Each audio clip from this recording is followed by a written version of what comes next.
Dober večer, otroci.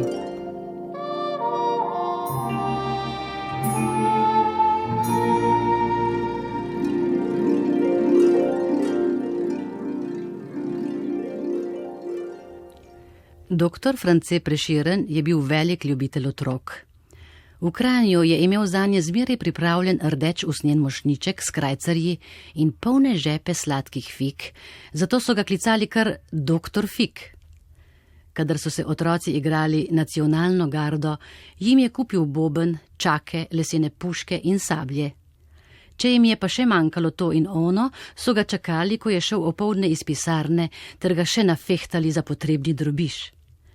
Drugič spet, ko je bil posebno dobre volje, je Prešeren povabil otroke na kosilo. Počakal jih je, ko so šli v šolo, in jim naročil: po šoli pridite k puščavniku. To je bila gostilna sredi mesta. Tam jih je nagajivo opazoval, kdo bo hitreje jedel, in se jim medtem prisrčno smejal.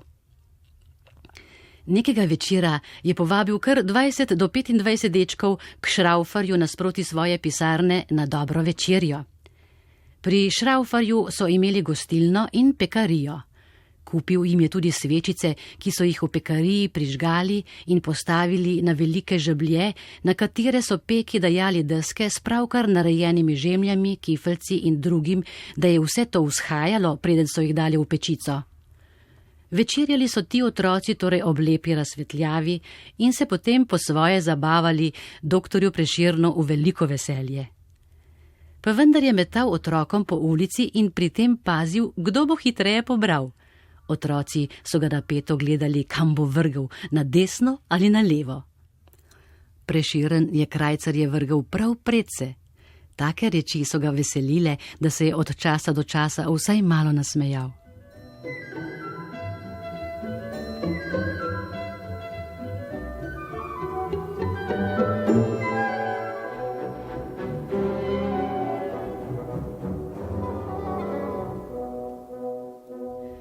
Ribičeva mati Mina, rojena Svetinova iz Žirovnice, je bila črnolasa in majhne postave, a duševno zelo močna žena, ki je odločno usmerjala vse družinsko življenje v hiši.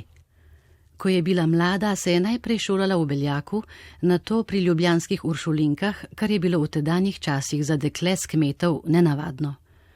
V šoli se je učila nemščine, ter bila nemškega jezika tako vešča, da so ji hudomušni Vrbljani kasneje vzdeli zbadljivo ime nemška solata.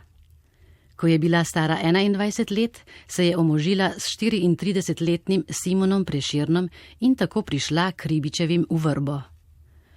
Po naravni nadarjenosti, izobrazbi in močni volji je prekašala moža, tako da so govorili, da je France podedoval po hudomušnem očetu srce, po materi pa razum. Bila je najbolj izobražena v vasi, kajti bilo je v navadi, da je ona brala molitve za vse umirajoče vaščane. Bila je tudi zelo verna in duhovščini vdana, vendar tudi praktična. Sinove je hotela šolati s pomočjo duhovnikov, sorodnikov, ki jih je bilo v njenem in moževem sorodstvu kar 6, hčere pa zaposliti v župnijskih gospodinstvih in prihraniti dom samo enemu otroku. Večino svojih otrok je mati sama naučila branja in pisanja. Do otrok je bila srčno dobra, a tudi stroga in pravična. Nevoščljivosti in laži ni prenesla. Če so se otroci kdaj med seboj sporekli, pa je znala tudi povzdigniti glas. Trše besede so največkrat veljale drugi hčeri Katki, ki je bila precej samosvoja. Precej drugačne narave je bil Ribičev oče Šimen. Bil je tih, nazunaj neroden, a dober in globoko čuteč mož, ki se je v mladosti skrival na Koroškem, da se je pozneje izognil vojaščini. Nadvse je ljubil kmetovanje in prevozništvo, ter je želel, da bi vzgojil naslednika v duhu gorenskega gruntarstva. Vendar se mu želja ni izpolnila.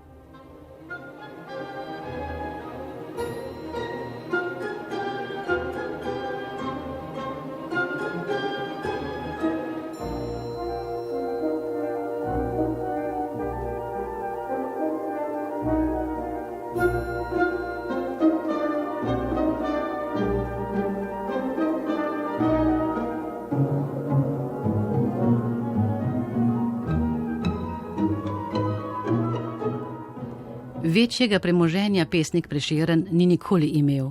Kako neki bi ga tudi imel, ko pa se mu denarja prav nič ni zdelo škoda. Zanj je imel denar vredno samo takrat, kadar ga ni imel.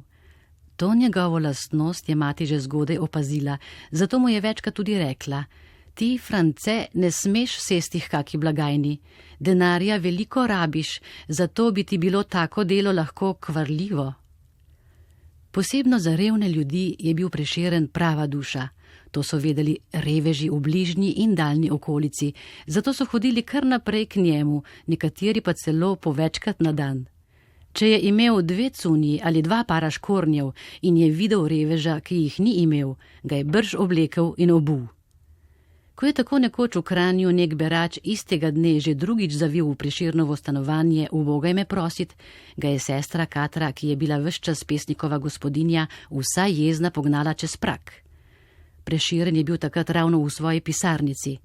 Kakor hitro je zaslišal, kaj se dogaja pred vrati, je skočil ven in se zadrl na Katko. Še enkrat se mi predrzni kakega reveža spoditi.